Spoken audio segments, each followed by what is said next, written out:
What's up, everybody? Welcome back to another edition of K-Cards Baseball. Thanks for joining me tonight or today, whatever the case may be. Hopefully you all are doing absolutely wonderful out there. Tonight on the channel, we are going to be talking about the top 10 rookies to collect in 2025, Topps Series 1.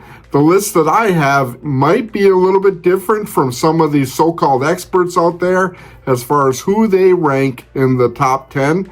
My first list is going to cover the consensus picks for the top 10. Then I'll touch on who I think are actually going to be the top 10 rookies to collect in this series. As I look at the rookie class in general in 2025 Topps Series 1, I actually think it is a little bit better than the 2024 class.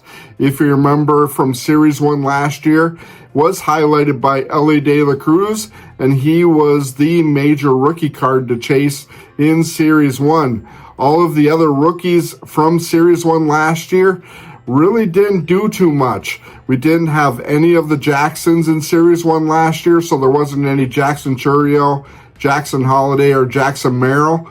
Paul Skeens wasn't in Series 1. Wyatt Langford wasn't in Series 1. So most of the top rookies from last year weren't in Series 1. But with Elly De La Cruz's rookie card in last year's Series 1, kind of took it to a new level. Last year in 2024 Topps Series 1, besides Elly De La Cruz, we had guys like Henry Davis and Ronnie Mauricio and Zach Galoff. Zach Galoff was actually pretty decent last year, but the rest of the class really didn't do too much last year. This class might actually be a little bit better because it is a little bit top heavy with guys like Dylan Cruz and James Wood and Brooks Lee and Coby Mayo. Those are four really standout guys in this particular rookie class that already do have some major league experience and should get off to a good start this year. So without further ado, let's roll into 2025 Topps Series 1. First up on the list is this guy right here, Ben Rice with the New York Yankees. He was primarily a catcher in the minor leagues with the Yankees. However, on June 18th of last year, he did get called up after Anthony Rizzo got hurt, so he did take over first base duties after that point. He probably is best known for his game on July 6th when he did set a New York Yankee rookie record with 3 home runs in one game. He also did have 7 RBIs in that game when the Yankees beat the Red Sox 14-4. However, after getting off to a really good start, he did fade off dramatically towards the end of the year. With the Yankees last year, he had a total of 152 at-bats, 26 hits, and 7 RBIs, and a batting average of 171 and an OPS of 613. But with that being said, he is a very promising prospect in the Yankees organization, and it looks like the Yankees will be leaning on him heavily to help out with first base this year. I don't know if he's going to be playing full-time at first base. We'll just have to see how he does in spring training to see what the direction he will take going into the season. Let's take a little video clip look at Ben Rice. Rice in the driver's seat at 3-1. The pitch. Swung on and lifted in the air to right center field. Going back in front of the Bison bullpen is Rodin at the track. And he'll jump up and he won't have a play. It's a home run. The ball just kept carrying over the right center field wall. And for Rice, that'll be his 9th homer of the season, giving Scranton Wilkes-Barre a 2-0 lead. Well, 3-1, he was in the driver's seat there, and he got a pitch that he could handle, and he hit a high, towering drive out there to right center field. Next up on the list is Orelvis Martinez, an infielder with the Toronto Blue Jays. Orelvis did get called up to the Blue Jays Major League Baseball Club on June 18th when Bo Bichette went on the injured list with a strained calf. Orelvis did make his Major League debut on June 21st, starting at second base against the Cleveland Guardians. In that game, he went 1 for 3, hitting a single off of Carlos Carrasco. The bad news is that 2 days later, on June 23rd, he was slapped with an 80-game suspension. So there is a lot of questions around Orelvis going into this season as far as what kind of condition he is going to be in and how he responds to that 80-game suspension. Let's take a video clip look at Orelvis Martinez. Right-hander back into the windup with the 0-1. Into the air towards left center field, well tagged towards the alley. That's down for a base hit up against the wall. Slides into second base safely with a leadoff double. Pitching brilliantly. As Orelvis lines one into right center field for a base hit, maybe more. Cutting it off out there is Lugo, and he'll hold him to a long single. The 2-2. They chop back up the middle. Shortstop has it go past him. It's a base hit for Martinez, his third of the night. Next up on the list is a pitcher from the Atlanta Braves, Spencer Schwellenbach. He was a really good rookie pitcher out of the University of Nebraska. He primarily was with the Braves most of last year. He was drafted in the second round out of the 2021 draft. He did have Tommy John surgery in 2022. However, he did make his rookie debut on May 29th of 2024, 2 days shy of his 24th birthday against the Washington Nationals. In that game, he gave up 3 runs in 5 innings. However, he was charged with a 7-2 loss in that game. But even though he lost his first game against the Nationals, he went 8-7 last year, so not a bad record at all, with a 3.35 ERA in 21 games and 123.2 innings pitched. He did have 127 strikeouts with a whip of 1.043. Let's take a video clip look at Spencer Schwellenbach. Fires to him, swing and a miss, strike 3. 0-2, got him, swing and a miss. 1-2, got him, swing and a miss, strike 3. Lead at first, swing and a miss, strike 3, and that will end the inning. Definitely makes sense. It's the hardest game in the world, if you ask me. I'll tell you, it really is. Called strike 3. Okay, what was the latest golf course you played? The latest golf course I played was 80s and 90s, and we're looking forward to it. 1-2 is a called strike 3. And that's a swing and a miss, strike 3. Number 7 on the list is Jace Jung, the younger brother of Josh Jung from the Texas Rangers. Jace is a third baseman and pinch hitter. He bats left and throws right. He was drafted 12th overall in the 2022 draft. He did get called up on August 16th last year, and at the end of last year, he was primarily a spot pinch hitter. He didn't play a lot of third base. He only had a total of 79 at-bats, so his rookie status remains intact for the 2025 season and is a dark horse for the Rookie of the Year in the American League. He didn't exactly light the world on fire after being called up. In those 79 at-bats, he had a total of 19 hits and a batting average of .241 with an OPS of .665. So not exactly what I would call outstanding stats, but that is pretty typical of a rookie after being called up. Again, I would consider him kind of a dark horse for the Rookie of the Year in the American League, but I think he is a guy that has outstanding potential for sure, and a guy to keep your eye on this year. I have talked about him and highlighted him in some of my top 100 prospect videos in the past, so I look for big things for Jace Jung this year. Let's take a little video clip look at Jace Jung. Left-handed batting third baseman Jace Jung. 3-2 pitch is hammered deep to right. Gentry a few steps back. He looks up and the ball's gone out of the berm. A 2-run home run for Jace Jung. The Toledo Mudhens take a 2-0 lead in the top of the first inning. The 1-1 driven the other way to left field. Alexander back at the wall, and it's a 2-homer night for Jace Jung. A 2-run homer in the first and a solo shot the other way in the third. And the Mudhens lead 5-3 in the third inning. Next up on the list is a shortstop from the Oakland A's, Jacob Wilson.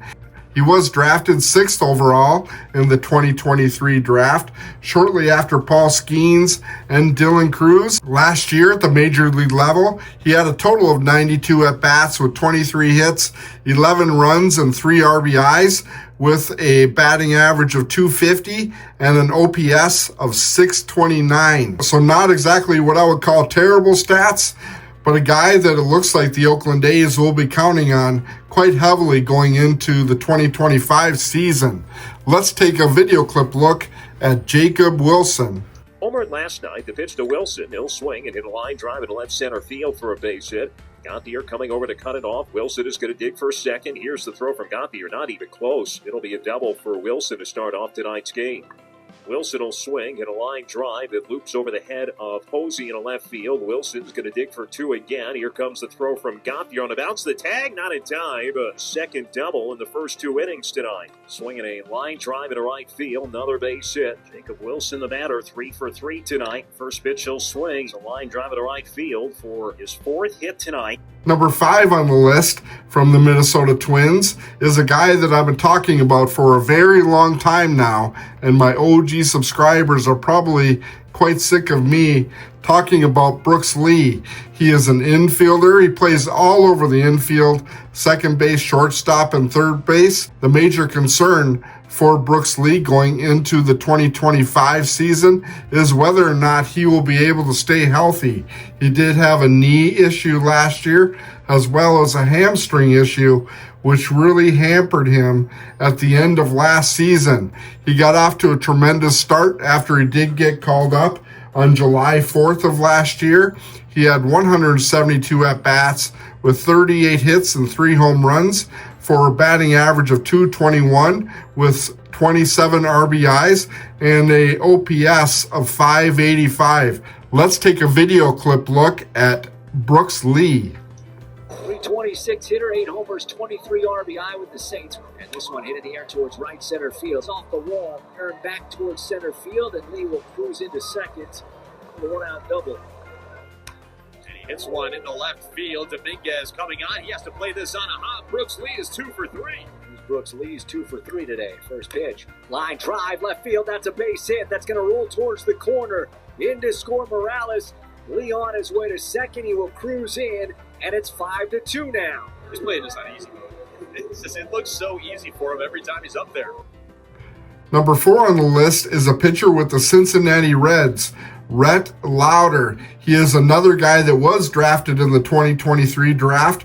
He was 7th overall, right after Jacob Wilson. He didn't make his professional debut until 2024. However, once he made his professional debut, he was quickly rushed through the Cincinnati Reds system all the way to the major league level, where he made his debut on August 30th of last year. At the major league level, he pitched in a total of 6 games, went 2-2 with a 1.17 ERA in 30.2 innings pitched and 22 strikeouts with a whip of 1.272. Quite outstanding stats there for him. Let's take a video clip look at Rhett Lowder. So the 1-2 kick in the deal. It's right there for a called strike 3. Here's the 0-2, and there's the strikeout this inning that ends the inning. Here's the 2-2. And he swings and misses strike 3, and there's strike 3. Runner stays. Ball is a swing and a miss. It's dropped, but he's going to give himself up. And the 1-2 pitch. Did he go? Did he go? Yes, he did. He went. Strike 3. And they offer. Right there for a called strike 3, and there's 1 out. The pitch. He got him. Swing and a miss. Strike 3. And his 8th strikeout of the day. Number 3 on the list is another guy that I've been talking about for quite some time. If you watched any of my top prospect videos that I made last year, Coby Mayo is a guy that I highlighted, I know, at least 2 to 3 times. He, I think, is an absolute stud and one of my very favorites for Rookie of the Year this year, along with Jason Dominguez in the American League. He was drafted in the 4th round of the 2020 draft. However, he still is only 23 years old. He made his major league debut on August 7th of 2024. Struggled quite a bit, absolutely struggled at the end of last year. Wasn't very good at all. But that being said, I know that the Orioles have big plans for him this year. Last year, after he got called up, he only had 41 at-bats with 4 hits for a batting average of .098. Pretty much the same as Jackson Holliday did after he was called up. His OPS was a whopping .293, so pretty terrible. He is a big-time power hitter, and I think that with that experience that he had struggling at the end of last year, I really think that he is going to have a tremendous year this year, and I think that he really is one of the top favorites for Rookie of the Year in the American League.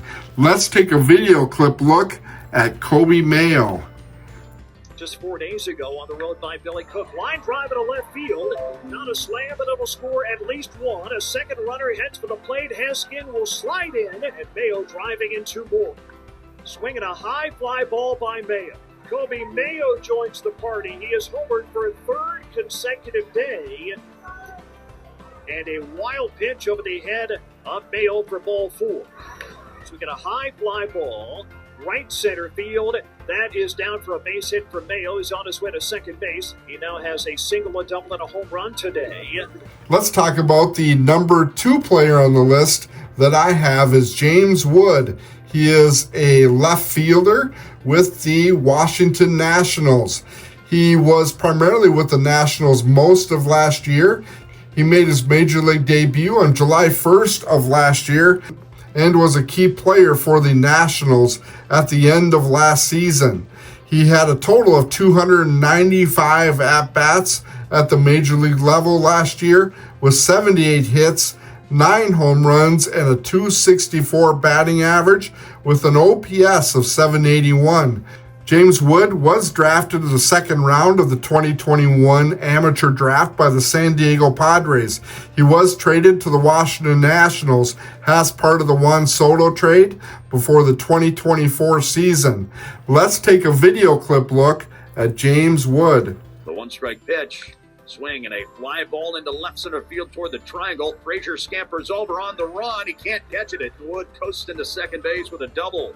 Swing and a high, towering fly ball to right. He got under it. G1 Bay, I don't think, sees it in the twilight, and it lands just to his side. Cruz and Baker both score, and Wood stops at second with a twilight double. Fastball line sharply to left center. It's a base hit. The throw to second won't get him. Wood slides in with a double again. 3 doubles in a row for James Wood. The number 1 guy on the list is also with the Nationals, a right fielder. So with him and James Wood playing in the outfield for the Nationals, that is a really strong rookie outfield for sure, and that is Dylan Cruz. As we all know, he was drafted 2nd overall, right behind Paul Skeens in the 2023 draft. He made his major league debut on August 26th of last year. Struggled a little bit, had 119 at-bats with 26 hits, 3 home runs, and a .218 batting average with an OPS of .641. So if you compare James Wood to Dylan Cruz, James Wood actually played much better at the end of last year. However, I think that Dylan Cruz is my pick for the Rookie of the Year in the National League. I think he has the best chance and is the most outstanding rookie prospect in this class. Let's take a video clip look at Dylan Cruz.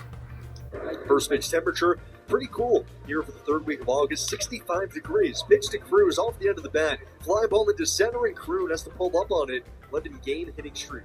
Hit 318. The pitch, he hits a grounder through the hole left side, of base hit. Around third, here comes Lipscomb to the plate. The throw from Hayes is late. On the 13th, 3-1. Cruz a bouncing ball through the hole left side. The pitch. And Cruz on the line, shot up the middle by Coby and by a diving Clemens at second. Dylan Cruz now the 4-hit. Alrighty guys, what you're looking at in front of you is a spreadsheet that I put together to do an apples to apples comparison of each one of the rookies in 2025 Topps Series 1, because I wanted to get a good idea of who actually had the best stats in 2024. I did take out the two pitchers in the top 10 list, Spencer Schwellenbach and Rhett Lowder. If I were to grade both of those two, I would put Rhett Lowder slightly ahead of Spencer Schwellenbach based on the ERA of 3.24 compared to 3.35. They had about the same number of innings pitched, and Rhett Lowder did have a few more strikeouts than Spencer Schwellenbach, 135 to 127. And looking at the 8 position players on the list, I did look at their major stats, looking at their batting average, their home run to at-bat ratio, which I think is a pretty interesting stat, their OPS, their base on balls to strikeout ratio, which I think is another key stat. And in looking at these stats, James Wood and Dylan Cruz actually graded worse on their list than the other players. James Wood actually came out number 8 and Dylan Cruz came out number 7. However, in saying that, James Wood's stats, his 295 at-bats and his 264 average, were his stats at the major league level. All of these other stats from each of the other players are all at the minor league level because that is where most of them played. That being said, the number 1 guy that graded out last year was Jacob Wilson. His batting average of .433 was number 1 on the list. His OPS of 1.141 and his strikeout to base on ball ratio of 51.7 were all number 1 on the list. The number 2 player on the list is the number 10 player on the rankings, Ben Rice. In looking at his stats, he graded out number 4 overall on the list, an average of 275. His home run to at-bat average was the best on the list at 8.3. His OPS was second, .976, and his strikeout to base on ball ratio was an outstanding 55.8%. That is actually pretty awesome for a guy that led the stats in home runs to at-bats. So he grades out number 2. Number 3 on the list is also the number 3 player in the rankings, Coby Mayo, another power hitter. He actually graded out 3rd overall, an average of 293. His home run to at-bat ratio of 7%, OPS of 964. He was actually pretty low in the rankings, I think 6th overall, in his base on balls to strikeout. So he definitely needs to improve in that particular area with 42 base on balls to 102 strikeouts. Pretty poor actually, but he did grade out 3 overall. Number 4 on the list is Brooks Lee, 331 average, which was actually number 2 overall on the list. His home run to at-bat ratio of 5.6 and an OPS of 961 were both 4th on the list, as well as a strikeout to base on ball ratio of 60%. Finally, number 5 on the list is Orelvis Martinez. He did have a batting average, which was number 7 on the list of 267. He graded out 3rd, however, on home runs to at-bats at 6%. His OPS of 869 was 7th on the list, and his strikeout to base on ball ratio was the worst on the list of 73.8. Rounding out the rest of the top 8 position players, number 6 was Jace Jung, number 7 was Dylan Cruz, and number 8 was James Wood. So that is my list of the top 10 rookies in 2025 Topps Series 1. Let me know down in the comment section below what you think of this list. I'm going to stick with it. I'm going to stick with my list of having Jacob Wilson as the top rookie in 2025 Topps Series 1. Even though I'll probably be wrong at the end of the day, my pick for Rookie of the Year in the National League, Dylan Cruz, for him to be 7th on the list. If he is Rookie of the Year, he probably won't end up the year as number 7 player on the list. However, my number 2 pick for American League Rookie of the Year is number 3 on this list of Coby Mayo. I think that he is going to have an outstanding year. Him and Jason Dominguez are the 2 players that I primarily see as fighting it out for Rookie of the Year in the American League. I did make a video a few weeks ago kind of highlighting my top 3 players from each league as far as Rookie of the Year favorites. If you haven't had a chance to check that out, I would highly recommend it. So thanks, guys. Thanks for checking out this video. I appreciate you. And let me know down in the comment section again below what you think of this particular list. And be safe out there, guys, and happy collecting. We'll talk to you guys later for more rips of 25 TOPPS Series 1. Thanks, guys.